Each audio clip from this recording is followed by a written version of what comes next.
Gi.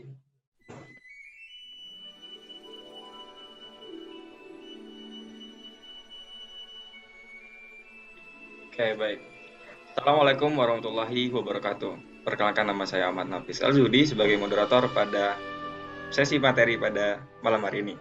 Kami dari kelompok 4 Praktikum 2 akan menjelaskan mengenai penyakit yang disebabkan oleh parasit, ektoparasit pada hewan ternak. Selanjutnya adalah perkenalan dari kelompok kami. Yang pertama ada saya sendiri, Ahmad Nafis Aljudi. Yang kedua ada Amelia. Yang ketiga ada Gesa Nurjayani. Yang keempat ada Kevin Aditya. Yang kelima ada Robi Manda Maulidin. Baik, selanjutnya saya akan serahkan kepada teman-teman pemateri. Baik, yang pertama adalah ektoparasit. Ektoparasit merupakan parasit yang hidup, berparasit, atau tinggal dan berkembang di bagian luar tubuh hewan. Selanjutnya adalah skabies. Skabies disebabkan oleh tungokudis yang ukurannya sangat kecil. Soraptes ovis yaitu yang menimbulkan kudisan pada kambing, domba, dan sapi. Cariopsis yaitu tungokudis pada ternak kuda.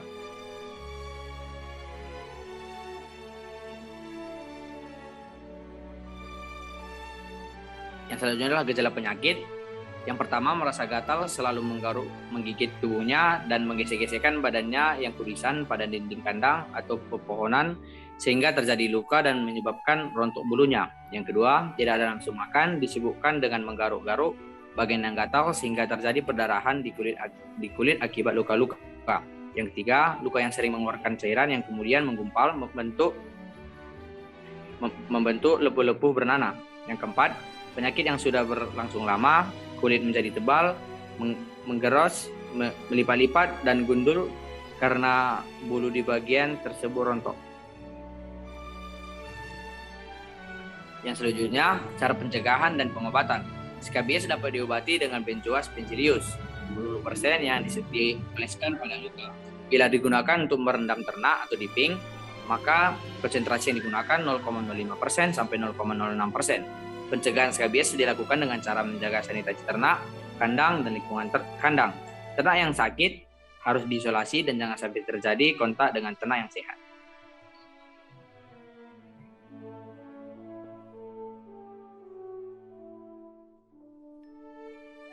Selanjutnya, penyakit pediculosis pada kuda dan babi.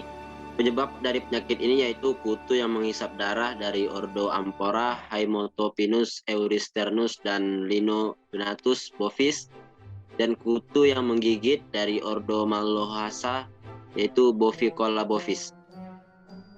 Next.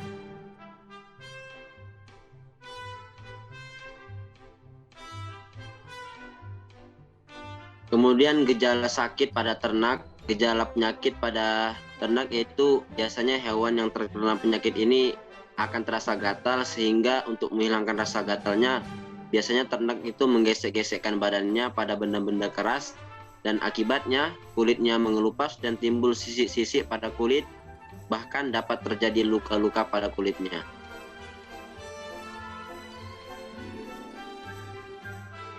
Next. Kemudian ada cara pencegahan dan pengobatan. Cara pencegahan dari penyakit ini, karena kutu itu penyebab pediculosis, dapat dibasmi dengan insektisida seperti Malathion, Azuntol, Chlorodan, dan Negasun.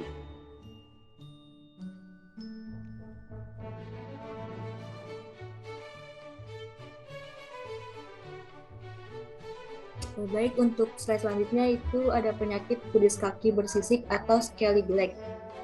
Kudis kaki bersisik adalah penyakit kudis kulit yang disebabkan oleh tungau genus Nemidosoptes sp. Menyerang unggas, berprediksi di bawah sisik kulit kaki atau kulit yang jarang bulunya, serta membuat terowongan di dalamnya.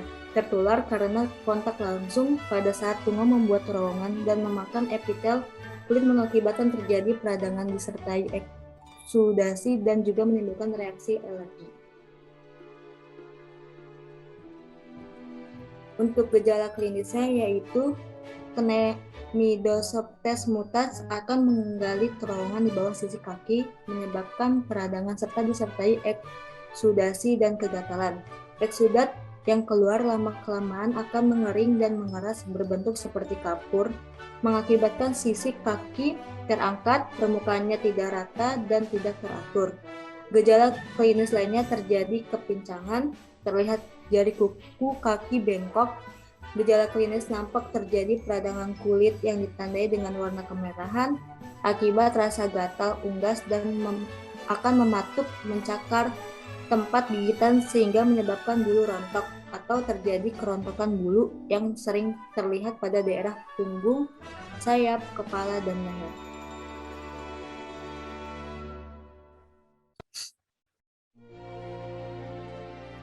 Untuk pengobatan dan kontrol yaitu Cnemidosoptes mutans dengan cara kaki direndam dengan larutan HCl 0,1% atau sulfur 10% atau sodium fluorid 0,5% atau soumaumpos atau carbaryl dengan 1%. Yang kedua itu ada Cnemidosoptes gallinae carbaryl HCA atau mandi debu atau semprot. Terus campurkan sodium fluorid, sulfur, sabun dan air. Lindard 0,02%, Pyretrum sebesar 10%, emulsi benzoil benzoat atau direndam.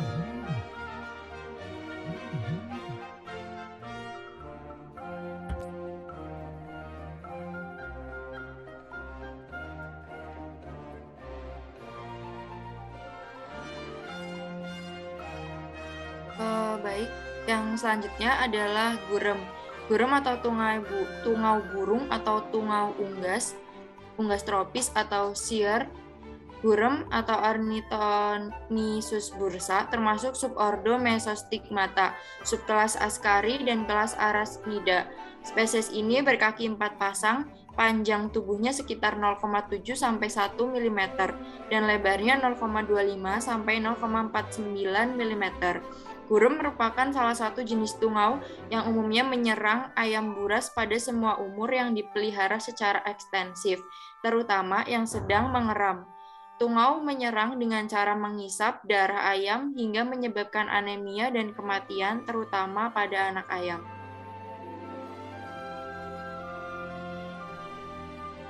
Untuk patologinya sendiri, anak ayam yang diserang gurem akan memperlihatkan bulu yang kotor. Gurem terdapat di seluruh tubuh ayam, terutama dekat mata, paruh, sayap, dan sekitar kloaka. Ayam petelur dewasa yang mengalami gangguan gurem, produktivitas telurnya akan turun sekitar 25%, bahkan dapat berhenti sama sekali. Jika menyerang pada ayam usia kurang dari 1 bulan, akan menyebabkan kematian. Pada ayam buras, gurem bersarang hampir di seluruh tubuhnya, sehingga bagian muka menjadi hitam karena dipenuhi oleh gurem, jengger dan pial terlihat pucat dan juga kotor.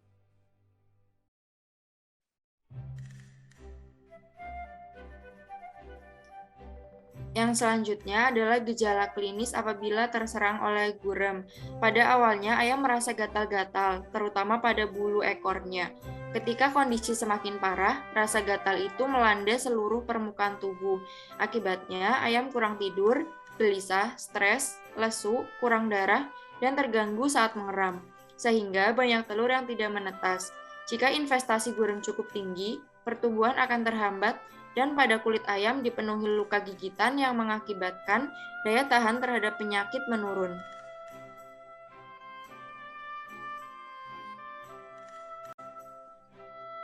Untuk cara penularannya sendiri, itu secara kontak langsung antara ayam yang terserang gurem dengan yang tidak.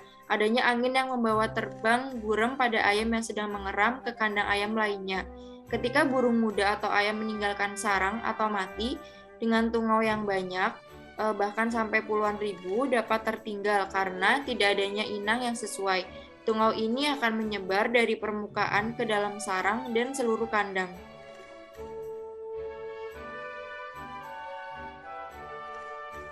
Yang selanjutnya adalah pengendalian. Yang pertama itu pencegahannya dengan membersihkan kandang dan juga sarang dari kotoran ayam. Jerami atau sekam yang digunakan untuk sarang telur hendaknya selalu dalam kondisi baru dan sudah dijemur di bawah sinar matahari. Selain itu juga menjaga sirkulasi udara, kebersihan, dan juga sanitasi kandang. Sekeliling kandang ditaburkan belerang atau penyemprotan sipermetrin sebulan sekali.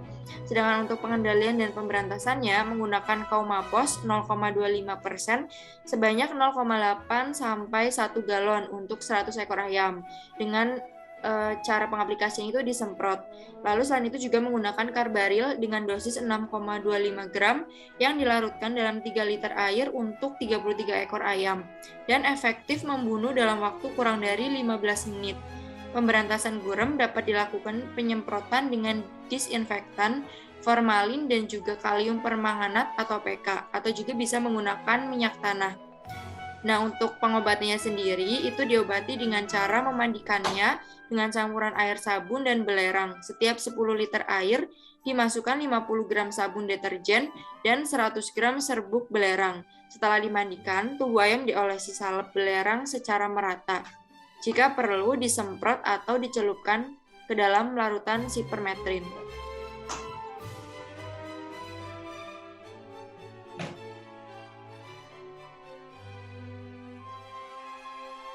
Selanjutnya penyakit pinjal. Pinjal ini merupakan ektoparasit pada kelompok mamalia dan Aves. Pinjal juga mempunyai peranan penting dalam penularan penyakit karena sebagai vektor berbagai penyakit pada hewan maupun manusia juga. Ektoparasit ini juga menghisap darah inangnya sehingga dalam jumlah banyak dapat menyebabkan anemia. Bersamaan dengan menghisap darah, pinjal ini juga menyuntikkan saliva sehingga mengiritasi inangnya.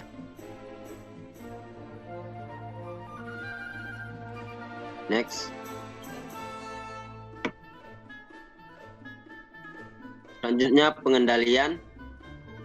Pengendalian pertama mekanik atau secara fisik. Pengendalian pinjal ini dilakukan dengan cara membersihkan karpet, alas kandang, menggunakan vacuum cleaner berkekuatan penuh yang bertujuan untuk membersihkan telur, larva, dan pupa-pupa pinjal yang ada.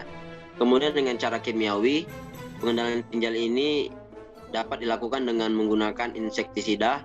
Kemudian dengan biologi, dapat dilakukan dengan mengendalikan populasi tikus di daerah pedesaan dan perkotaan melalui sanitasi lingkungan, pengelolaan sampah yang baik, dan juga memperbaiki sanitasi lingkungan yang rusak yang dapat dijadikan sebagai sarang tikus.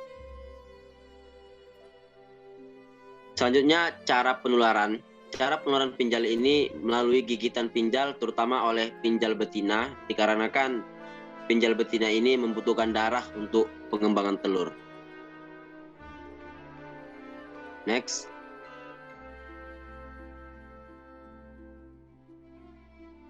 Oke, baik, selanjutnya adalah iritasi kulit. Oke, kebanyakan kutu penggigit akan aktif bergerak pada tempat predileksinya sambil menggigit bagian kulit yang menjadi makanannya. Kutu dapat dibedakan menjadi kutu penggigit atau biting lice yang kepalanya besar dan melebar, memakan epidermis kulit, permukaan bulu, sisik bulu, kerak kulit, dan sedimen yang mengering, dan kutu penghisap atau sucking lice dengan bentuk kepala yang kecil dan meruncing. Makanannya adalah darah atau cairan limfa. Oke, baik. Selanjutnya adalah penularan. Cara penularan melalui gigitan pinjal, terutama oleh pinjal betina, dikarenakan pinjal betina membutuhkan darah untuk pengembangan telur. Oke, baik, selanjutnya adalah gejala klinis. Hewan yang menjadi tidak terang. Selanjutnya adalah gejala klinis. Hewan yang menjadi tidak tenang, tertekan, nafsu makan menurun, tidur tidak nyenyak, dan akhirnya kelemahan umum. Sedangkan karena reaksi alergi terdapat gigitan, maka hewan akan menggosok, menggaruk, menggigit, atau mematuk tempat gigitan yang menyebabkan bulu rontok. Pengobatan dan kontrol. Infestasi kutu secara umum dapat diobati dengan cara dibedaki, dimandikan atau disemprot dengan insektisida yang tersedia. Mandi debu dapat menggunakan air rendaman tembakau atau nikotin, dicat pada tenggeran atau predileksi foto. Campuran pasir halus dengan sodium fluorida atau mandi debu. Karbaril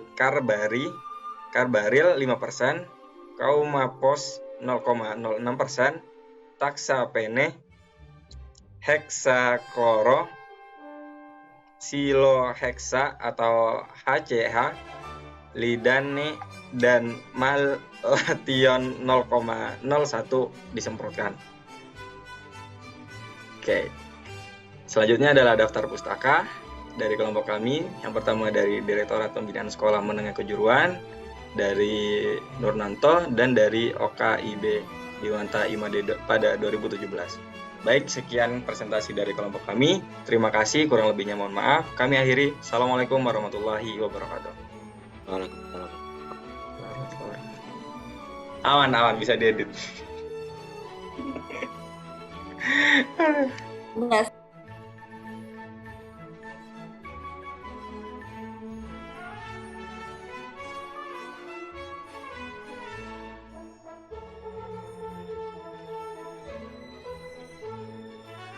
Kami dari kelompok 4 praktikum 2 mengucapkan terima kasih. Terima kasih. Terima kasih. Pada Sampai jumpa di semester depan kalau ada.